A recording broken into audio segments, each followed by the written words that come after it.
myself Mr. Maypal, principal government college केतली।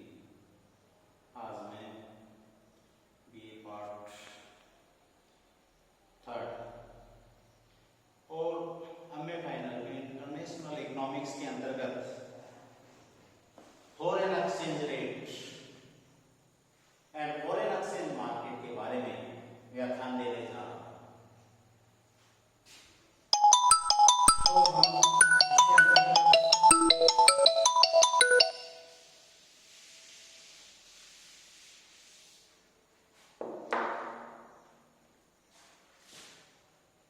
विदेशी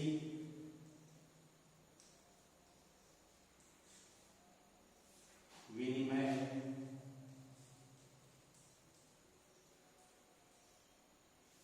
बाजार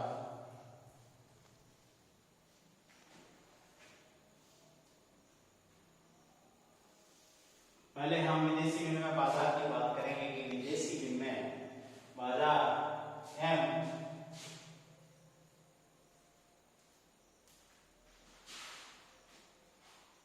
विदेशी विनिमय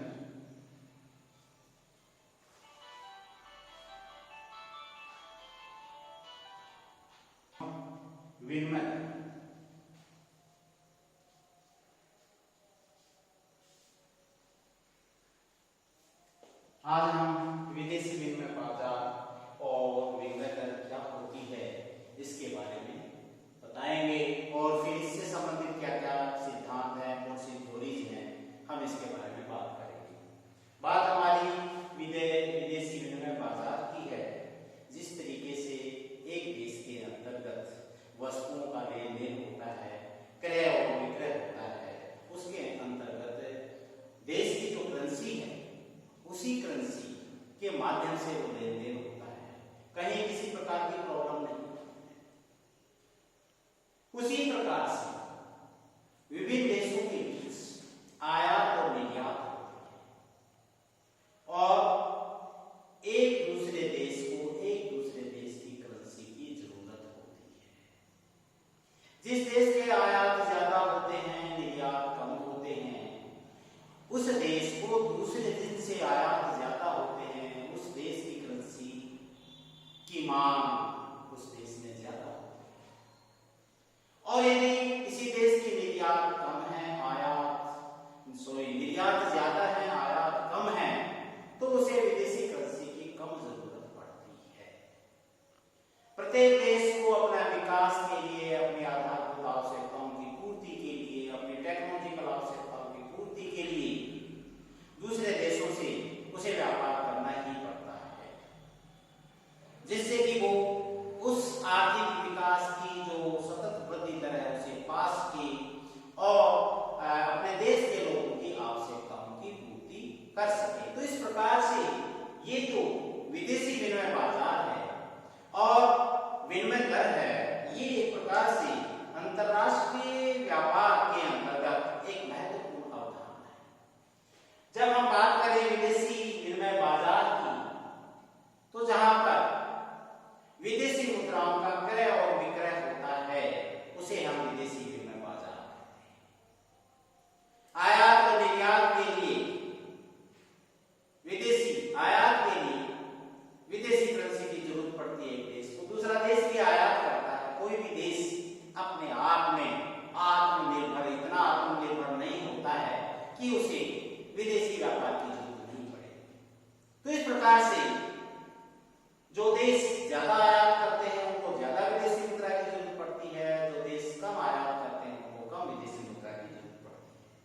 तो इस प्रकार से विदेशी मुद्रा जो है वो एक महत्वपूर्ण रोल अदा करती है। अब हम यहां पर विदेशी विनिमय बाजार की बात करें तो हम कह सकते हैं कि विदेशी विनिमय बाजार के अंतर्गत सभी देशों की जो मुद्राएं हैं उनका क्रय और विक्रय होता है और उन मुद्राओं के खरीदने वाले और बेचने वाले दोनों होते हैं उस बाजार में। तो इस प्रकार से न सिर्फ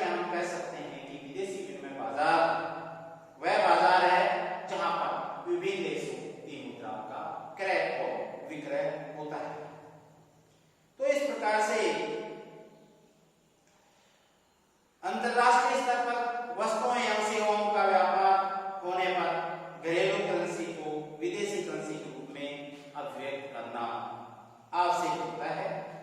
विदेशी विनिमय से संबंधित क्रियाएं विदेशी विनिमय बाजार में संपादित हो जाती हैं और विदेशी विनिमय बाजार की जो मुख्य क्रियाएं हैं वो इसके अंतर्गत ट्रांसफर फंक्शन ऑफ फंड्स होता है, धन का हस्तांतरण किया जाता है, साख का कार्य होता है, उधार भी लिए जाते हैं जब करेंसी नहीं होती है तो क्रेडिट क्रिएशन होता है, उसमें सौदों की पेशबंदी की जाती है इसके अंतर्गत। तो इस प्रकार से हम देखते हैं कि विदेशी विनिमय बाजार जो है उसके अंतर्गत विदेशी करेंसी का क्रय और विक्रय होता है। प्रोफेसर हार्टले विदर्स ने विदेशी विनिमय की परिभाषा दी है। उसने कहा है कि विदेशी विनिमय से तात्पर्य अन्य देशों की मुद्रा खरीदने एवं बेचने से है तथा यह उसी ढंग से किया जाता है जिस ढंग से साधारण वस्तुएं बेची और खरीदी जाती हैं। तो इस प्रकार से जो है हार्टले विदर्स ने भी विदेशी विनिमय बाजार में विदेशी मुद्राओं के क्रय और विक्रय के बारे में बताया है। तो इस प्रकार से ये विदेशी विनिमय बाजार है। विदेशी फिर है विदेशी विनिमय दर या विनिमय दर। विदेशी विनिमय दर से आपसे या उसका तात्पर्य उस अनुपात से है जिस अनुपात में एक राष्ट्र की मुद्रा का दूसरे राष्ट्र की मुद्रा के बदले विनिमय होता है। उदाहरण के तौर पर आप कह सकते हैं कि $1 बराबर यदि 60 रुपए है तो इस अनुपात को ही हम एक प्रकार से विनिमय दर कहते हैं। इसको दूसरे रूप में भी हम कह सकते हैं कि $1 बराबर 60 रुपए, ये एक प्रकार से प्रत्यक्ष कोटेशन के रूप में है और 60 रुपए बराबर हम कह सकते हैं $0.01666। तो इस प्रकार से क्राउथर ने कहा है कि विनिमय दर एक देश की इकाई के बदले में दूसरे देश की कितनी मुद्रा इकाइयां मिल सकती हैं उसी का माप है। तो एक प्रकार से विनिमय दर के अंतर्गत हम ये देखते हैं कि एक देश की मुद्रा की इकाई के बदले दूसरे देश की कितनी मुद्रा की इकाइयां प्राप्त होती हैं उसे ही हम विनिमय दर कहते हैं। अर्थात हम कह सकते हैं कि एक देश की मुद्रा की जो इकाई की जो कीमत है वो दूसरे देश की मुद्रा की इकाई की कीमत के रूप में मापा जाता है। तो इस प्रकार से इन दोनों का अनुपात होता है। हेल्स ने कहा है कि विनिमय दर एक देश की मुद्रा इकाई की दूसरे देश की मुद्रा में कीमत। तो इस प्रकार से अब विनिमय दर को यदि हम देखें इसको दो भागों में विभाजित कर सकते हैं हम, spot and forward exchange. Spot का मतलब है तात्कालिक विनिमय। जब आयात किए जाते हैं या निर्यात किए जाते हैं तो एक प्रकार से उसी समय तत्काल समय जिस दर के ऊपर उन वस्तुओं का लेन देन होता है उस दर को तात्कालिक कहते हैं और उसका प्रबंध बैंक के द्वारा किया जाता है। और अग्रिम विनिमय दर जो है फॉरवर्ड, आगे भविष्य में वस्तुओं या सेवाओं का आयात निर्यात किया जाना है और वो किस दर पर होगा ये पहले डिसाइड कर लिया जाता है, निश्चय कर लिया जाता है और एक प्रकार से उसको हम कहते हैं अग्रिम विनिमय दर। इस प्रकार से हम देखें कि विनिमय दर का निर्धारण किस प्रकार से होता है। विनिमय दर का निर्धारण अर्थशास्त्र का एक सामान्य जो नियम है, मांग और पूर्ति का जो नियम है उसके द्वारा उसका निर्धारण होता है। हम देख सकते हैं कि विदेशी मुद्रा की मांग और पूर्ति कितनी है और उसी के हिसाब से विदेशी विनिमय दर का निर्धारण होता है। इसको आप डायग्राम के माध्यम से हम दिखा सकते हैं कि विदेशी विनिमय दर का निर्धारण किस तरीके से होता है। एक्स एक्सिस है हमारा, ये वाई एक्सिस है, मुद्रा की, विदेशी मुद्रा की मांग हो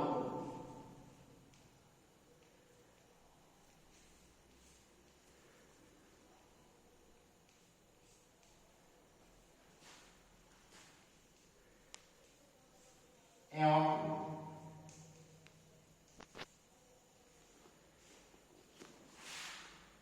इधर हम लिखते हैं विनिमय।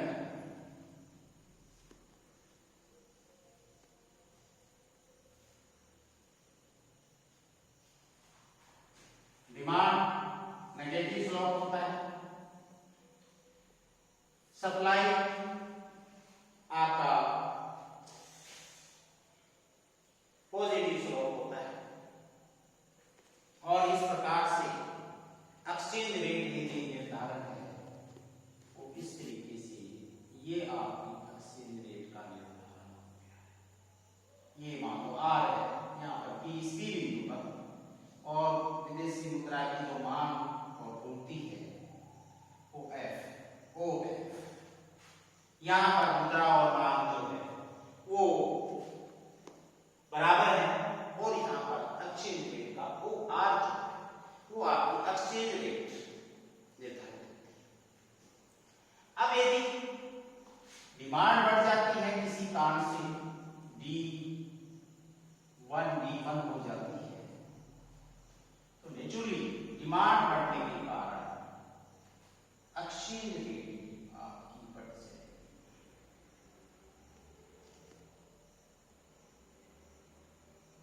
सप्लाई उतनी रहती है तो ये एक्सचेंज रेट जो है वो आर हो जाएगी। यदि सप्लाई बढ़ जाती है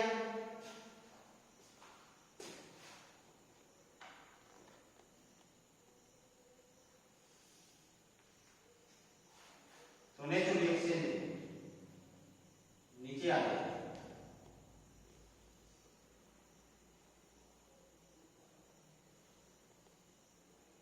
और ये आपको हो जाएगा, और इस प्रकार से FF1F। तो इस प्रकार से डिमांड और सप्लाई पर डिपेंड करता है कि डिमांड क्या है और इसकी सप्लाई क्या है। उसी के आधार पर ये विनिमय दर का निर्धारण होता है। विनिमय दर के अंतर्गत हर देश आयातों को कम करने के लिए और निर्यातों को बढ़ाने के लिए अपनी करेंसी का अवमूल्यन कर देता है, ड्यूरेशन जिसको हम कहते हैं। और अवमूल्यन के अंतर्गत आयात महंगे हो जाते हैं क्योंकि उस करेंसी की वैल्यू घट जाती है, लेकिन निर्यात विदेशी करेंसी के रूप में सस्ते हो जाते हैं और निर्यात ज्यादा होने लगते हैं। हम यदि एग्जाम्पल के रूप में देखें, भारत, श्रीलंका, चाइना कॉफी का उत्पादन, चाय और कॉफी का उत्पादन होता है, चाय का बेसिकली। और ये जो देश है, अन्य देश भी है जो अलग विकसित या विकासशील देश हैं जहां पर एग्रीकल्चरल प्रोडक्ट्स ही होता है, ब्राजील में जैसे कॉफी। तो इनके उत्पादक बहुत अधिक है एग्रीकल्चरल गुड्स की, बहुत सारे देश हैं उनके पास टेक्नोलॉजी का अभाव है, इसलिए वो एग्रीकल्चर गुड्स को भी बेचना चाहते हैं। निर्यात उनके पास एग्रीकल्चर गुड्स का, आपस में कंपटीशन होता है। और यदि भारत में महंगा है, और इसका अर्थ ये होगा कि दूसरे देशों से निर्यात होगा, बाहर से नहीं होगा, तो भारत अपनी करेंसी का डिप्रेशन करते हुए उसकी वैल्यू जो वो कम करते हैं।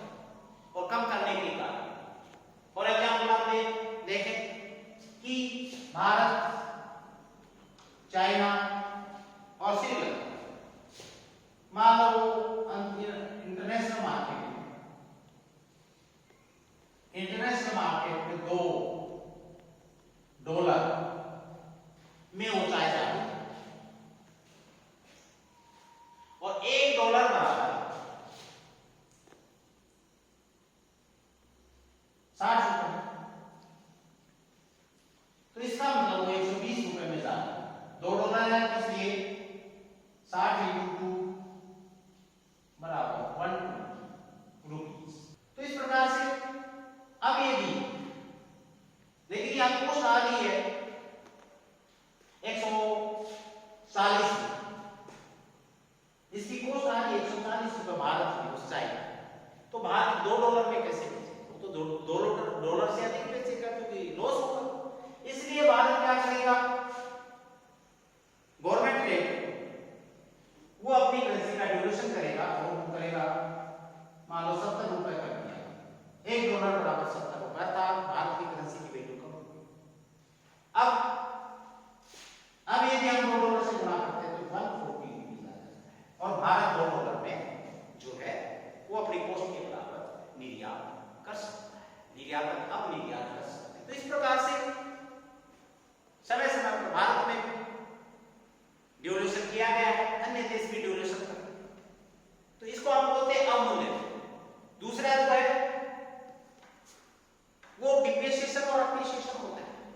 डिप्रिसिएशन करते हैं।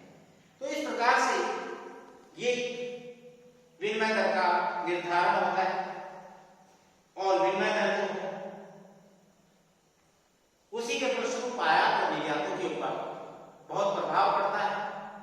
इससे संबंधित अलग अलग अर्थशास्त्रियों ने अलग अलग प्रकार से अपनी थ्योरीज दी है। इनके सिद्धांतों के अंतर्गत हम टंक समता सिद्धांत शामिल है। टंक समता सिद्धांत जब दो देशों के अंतर्गत